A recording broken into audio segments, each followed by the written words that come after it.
siguiente programa es apto para toda la familia.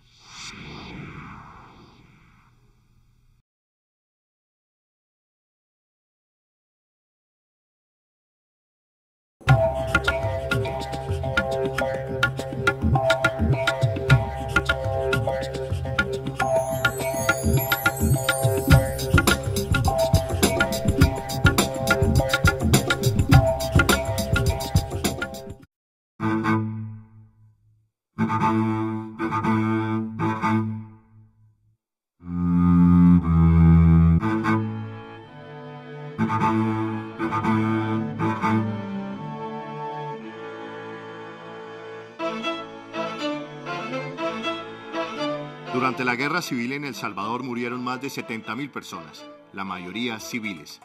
En el marco de esa guerra, la guerrilla salvadoreña, el ERP, secuestró a este empresario, Jaime Gil, y este hombre, Juan Ramón Medrano, fue uno de los guerrilleros que ordenó su secuestro. 28 años después, estos salvadoreños, empresario y exguerrillero, se perdonaron mutuamente y se reconciliaron. Hoy trabajan juntos por un nuevo Salvador. Su ejemplo de reconciliación, contado por sus protagonistas, es nuestro tema de hoy en Contravía. Bienvenidos y bienvenidas. ¿Cuál fue, digamos, el ambiente para firmar la paz? Pues sin duda el convencimiento de ambas partes de que era lo mejor para el país. El convencimiento de ambas partes de que ninguno de los dos iba a ganar. Nosotros no tenemos montañas. Estamos atravesados por calles por todos lados y tenemos como 280 habitantes por kilómetro cuadrado. O sea que es imposible esconderse en algún lugar de El Salvador.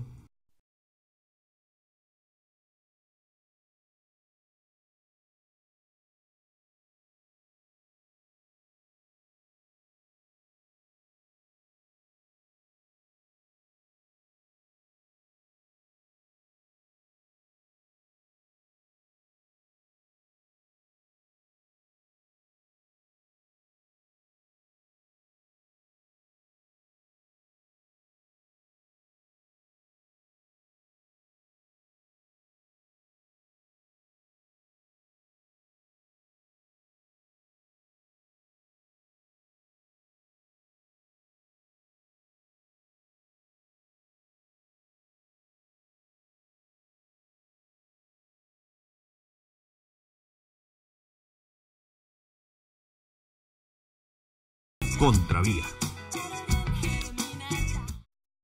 Nos trajo acá precisamente el hecho de que nosotros como ERP secuestramos a Jaime y después de la firma de la paz nos reunimos con Jaime en su casa, esposa y yo y otros dirigentes de la ex guerrilla. Ahí nos hicimos amigos. Fue una plática muy conveniente.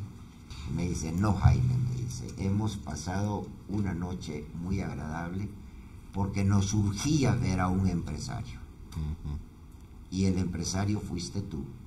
Y para colmo de que fue un empresario que había sido secuestrado. Eso le da mucho más valor. Y quisiéramos volver a cenar contigo. Como la plática había sido tan agradable, yo le dije sí. Pero esta vez sería con las 20 cabezas, la cúpula del FMLN, con las 20 cabezas, cúpulas de la empresa privada. Y ahora tenemos una excelente relación y una misma preocupación, la preocupación de que se fortalezcan las instituciones surgidas de los acuerdos de paz, pero también de que no haya otro conflicto. Yo quiero iniciar con la siguiente pregunta, Jaime. ¿Cómo perdonar en medio del conflicto armado?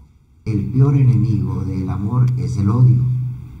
Y existía un odio adentro de mí tremendo por mi ego estúpidamente construido y decir a Jaime Gil nadie juega con él. Y yo me voy a vengar de Villalobos y de Guadalupe Martínez y los voy a asesinar porque en mi drogadicción contraté a un sicario que por $60,000 los iba a matar.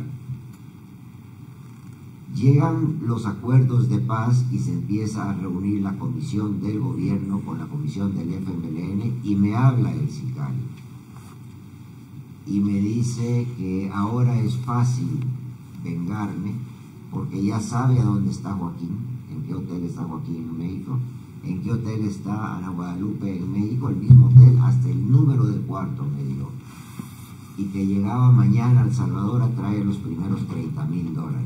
Al terminar la hazaña eran otros 30,000. Llegué y hablo con el mismo amigo que me había sacado de las drogas y me dice: Jaime, si haces eso vas a perder tu paz mental y tu paz espiritual por el resto de la vida. Entonces él me dice: tú has sido obediente a mis consejos, aquí está el consejo. Y digo: ¿cuál es? Perdonarlo. ¿El qué? Perdonar a la gente que me sacó tantos millones de dólares o colones, que me hizo sufrir, que a mi padre le hizo venir 7 derrames cerebrales, que mis hermanos sufrieron y todo. Doctor, le digo, van a creer que yo soy un hombre afeminado. Y entonces me dice: ahí está tu error. El afeminado es el que no perdona. Pero el hombre que quiere vivir como tú, vivir con honorabilidad para morir con dignidad, es el que perdona. Perdonalos, Jaime. Busca una razón apropiada para justificar tu secuestro, que no fue personal, sino que fue una guerra contra la oligarquía y tú eras parte de la oligarquía. Así fue como ya empecé a trabajar en el perdón. ¿Cuál es la elaboración de perdón que ustedes como guerrilleros hacen? Había mucho que perdonar, no solamente desde el punto de vista ideológico, sí, de que la oligarquía explotadora había generado los años o décadas o siglos de explotación hacia nuestra gente, sino que también personalmente habíamos sido afectados. Nosotros sufrimos masacres de parte del ejército, como la del Mozote, en donde murieron 1,000 personas. O sea, en 1981 fueron asesinadas 1,000 personas que eran miembros de una iglesia evangélica. El 85% eran mujeres y niños, todos estaban desarmados. En el Zumpul murieron 600, en Chalatenango. Habían, como les dije, en la década del 70-80 masacres de campesinos. Al igual que Jaime, personalmente había sido afectado por nosotros, y que otros, como los Poma, por ejemplo, también habían sufrido la muerte de su familiar. Pues realmente eso te lleva a reflexionar y a valorar mucho más la vida y a entender también el dolor humano. O sea, te ayuda a entender de que la vida, después de haber pasado por tantos momentos en que pudiste haber muerto, tiene un valor especial, y entonces tenés que entender al otro, al que está enfrente tuyo. Y bueno, yo no sé si todos los miembros del FMLN entendieron eso. Todavía hay gente muy radical, todavía en el seno del frente hay gente que habla de la oligarquía financiera, del imperialismo norteamericano y del adversario como enemigo. Nosotros consideramos de que al terminar la guerra, pues las cosas han variado. Yo los veo a ustedes dos como víctimas, de un lado y del otro. Es decir, en la guerra no quedan sino víctimas. Claro. No puede haber víctimas de primera ni de segunda, también eso lo tengo claro. Pero tengo una preocupación que se la quiero compartir a los dos, a Juan Ramón y a Jaime, que hay una sociedad que ese dolor de esas víctimas aún hoy no lo comparte. O quizás sentimos más el dolor de unas víctimas que de otras. Puede haber un proceso de perdón cuando no hay una sociedad que se sienta adolorida, afectada por ese dolor. Puede haber un proceso de perdón cuando no hay una sociedad que diga: esto no puede volver a repetirse en el país. En el caso nuestro, pues, se ha cumplido un ciclo.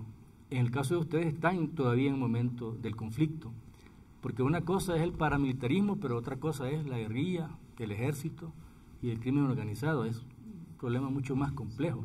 Realmente es un principio de que aquí se estén desmovilizando un sector que son los paramilitares. Creo que es un inicio, es importante entre más se simplifique el conflicto, pues indudablemente más rápido se va a llegar a lo que todo el mundo quiere, por lo menos la población que quiere trabajo en paz y con democracia. La guerra misma genera una reacción de la población. El 5 de julio del año pasado hubo un hecho que grafica esa reacción de la población en contra de la violencia, en el caso nuestro, que ya cumplimos el ciclo. 2 muchachos de la Universidad de El Salvador, armados, mataron a 2 policías e hirieron a 10 policías antimotines que iban desarmados a tratar de disolver una manifestación. Fue tan grande la reacción de los medios de comunicación y de la opinión común que el mismo FMLN, del cual eran militantes, por cierto, los muchachos estos, el mismo frente, la dirección nacional del FMLN, tuvo que salir públicamente condenando el hecho y pidiendo que se investigara y que se capturara y procesara a estos muchachos. Es decir que después de haber vivido una guerra, acá seguramente va a pasar también, como se han acostumbrado a una situación de conflicto, se van a acostumbrar muchísimo más a una situación que es la más natural y la más normal, a una situación de paz, y van a saber valorar y tratar de preservar la paz. Yo decía en el video que los que hicimos la guerra somos los que más valoramos la paz. ¿Por qué? Porque nosotros queremos que nuestros hijos y nuestros nietos vivan en un país que no tenga el susto diario, la preocupación constante de que puedan ir a su casa a tocar a las 4 de la mañana, capturarlo y que amanezca después torturado y desaparecido, o aparezca el cadáver hecho pedazos en las calles.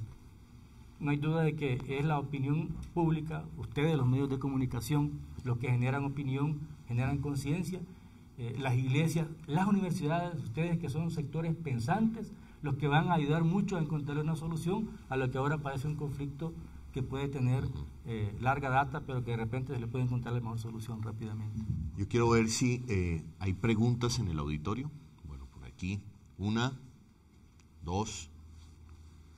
Bueno, ok, empecemos. Si no hubiera sido secuestrado, usted como empresario hubiera de pronto sido consciente de que definitivamente había que cambiar una situación económica en El Salvador.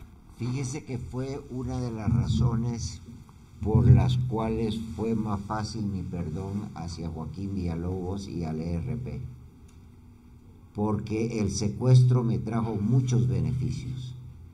Primeramente, el haber estado solo por 4 meses y medio, aunque me llegaban a visitar en la noche, pero sí me sirvió de mucho de ver la injusticia social que había en El Salvador, y me sentí muy culpable de lo que estaba pasando por haber estudiado en una universidad muy buena, a donde nos enseñaron que el dinero se había hecho redondo para que rodara y no cuadrado para que 10 o 14 familias lo guardaran en el banco, y que teníamos de que hacer más función social. El pueblo salvadoreño, ¿qué pensó de ese proceso de reconciliación que ustedes iniciaron? ¿Fue escéptico? ¿Ustedes se constituyen en un ejemplo y la ciudadanía como tal, las víctimas de todo ese proceso, cómo creen en ustedes, creen en ese proceso de reconciliación, o por el contrario son escépticos? En medio de la guerra todavía mi esposa se dio cuenta quién había sido el militar de la inteligencia del ejército que había asesinado a su padre. Y después de la firma de los acuerdos de paz, cuando yo era diputado, el hijo de este coronel era también diputado, y mi esposa me dijo, mira, igual lo mismo que dijo Jaime, fíjate que no quisiera saludar a este muchacho porque él precisamente es el hijo del coronel fulano de tal, que de su propia boca yo escuché que había asesinado a mi padre. Yo le dije, mira, fíjate que lo mismo sentí yo al principio cuando comencé a tratar a la gente de Arena, incluso a los jefes militares, pero la verdad es que no solamente nosotros hemos sido víctimas, sino que también fuimos victimarios en un momento determinado, y para que realmente nos perdonen tenemos que perdonar. Las inequidades siguen, las faltas de oportunidades para la gente joven siguen.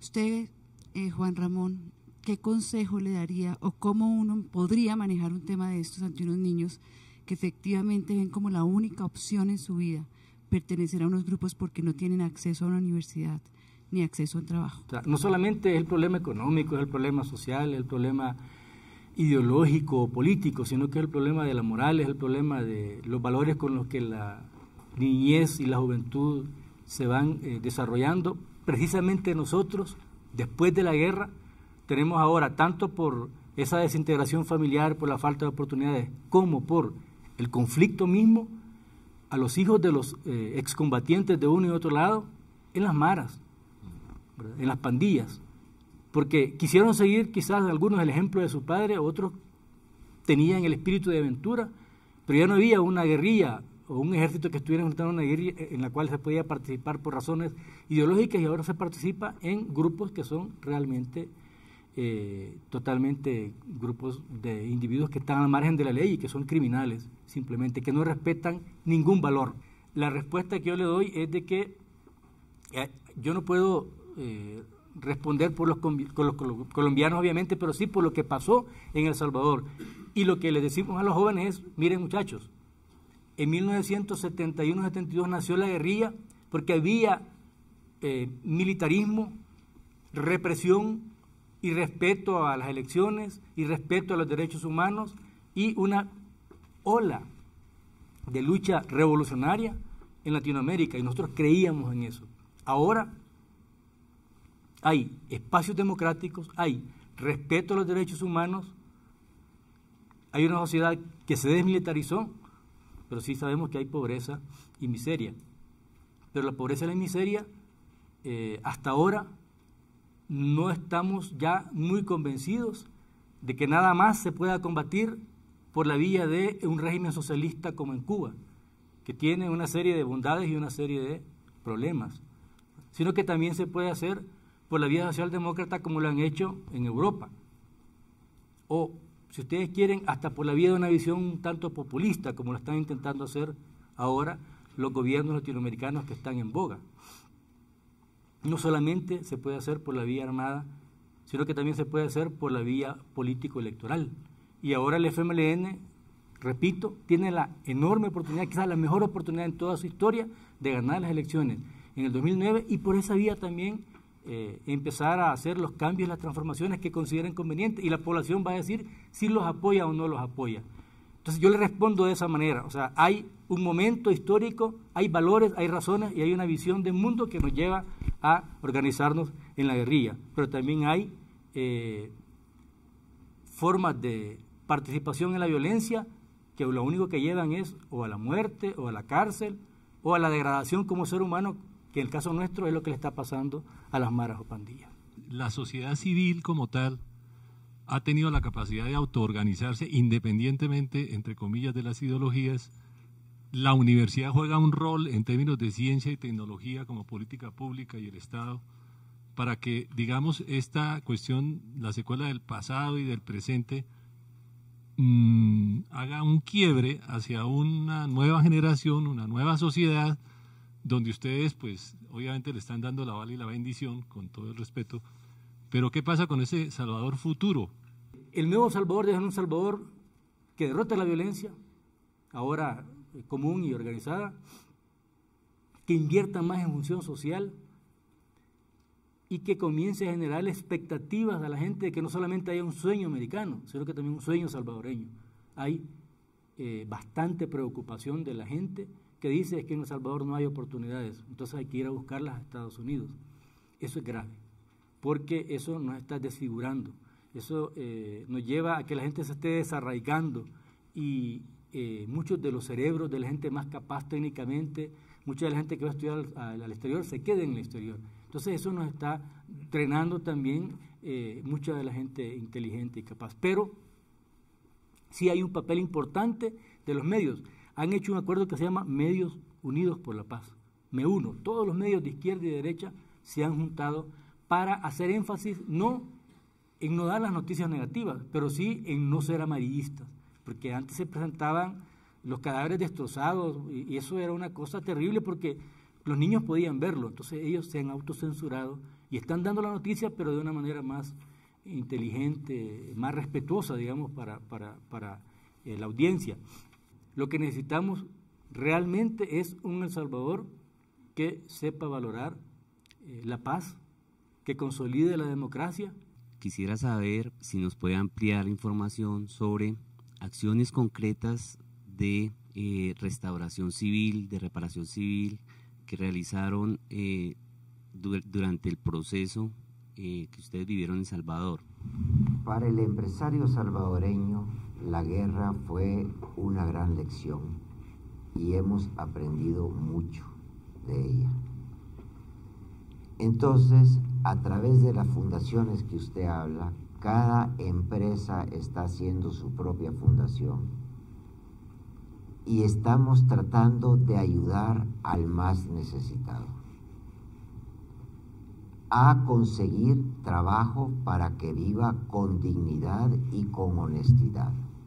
Entonces nosotros le enseñamos a trabajar, mandándoles clases de computación, que es lo que más piden, mandándoles clases agrícolas para que sepan cómo hacer bonsáis y vender bonsáis, a engordar pollos, destazar los pollos y vender los pollos, y lo mismo con cerdos. Tenemos en la granja una manada de cerdos para que ellos mismos aprendan a destazar el cerdo y venderlo.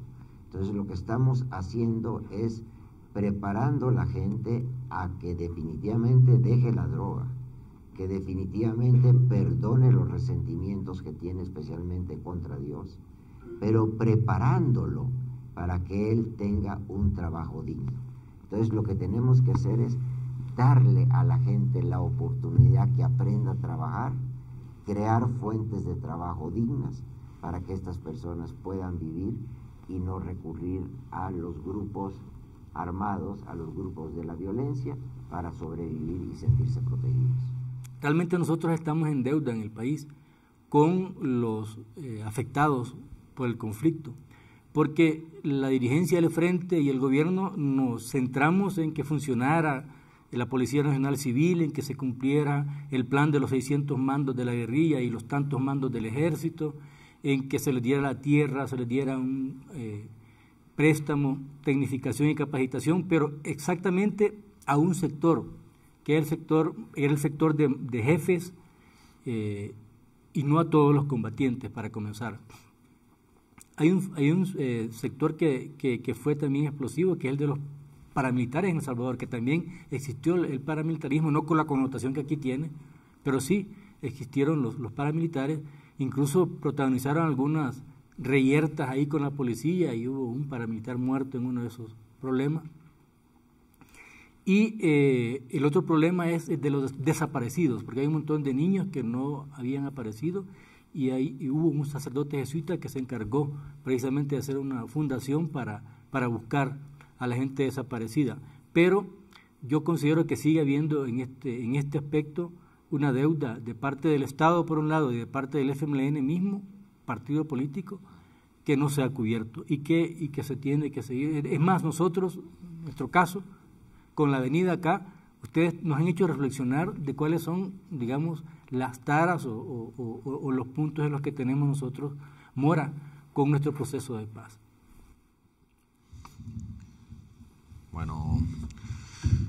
Bueno, lamentablemente ya nos han dicho, mire, en esto preguntas sobran, preguntas quedan, inquietudes. A mí me han dejado Jaime Gil y Juan Ramón infinidad de preguntas. Lástima que el tiempo para este tema de la paz, de la verdad, de la reconciliación, del perdón, siempre será poco, indudablemente siempre será poco. Volvemos y escuchando a Jaime y a Juan Ramón a escuchar cosas que las sabemos, la responsabilidad social del empresariado, la responsabilidad de los medios de comunicación, la responsabilidad de la academia. Todos tenemos que jugar. La manera es vernos hoy como colombianos y decir en dónde estamos jugando y cómo estamos jugando. ¿Y cómo estamos jugando? ¿Será que la paz, la reconciliación es solamente entre un actor armado y un gobierno? ¿Dónde están los otros sectores de la sociedad? ¿En dónde estamos nosotros? En fin, yo le quiero dar las gracias a la Fundación Conrad, por supuesto, a Jaime, a Juan Ramón, de verdad por sus lecciones. Afortunadamente al externado por estar aquí, a ustedes que han venido, lamento mucho, eso sí, y me preocupa la poca asistencia, eso sí lo tengo que decir. Y afortunadamente, bueno, ustedes van a ir a Medellín, van a ir a Cali, ojalá esto se reproduzca, entremos en más reflexión, ojalá haya un espacio donde podamos confrontarlos a ustedes también, que haya más debate, y ojalá eso sería lo más provechoso. Bueno, y a ustedes por su asistencia, a los televidentes, muchísimas gracias. Quedamos en Contravía.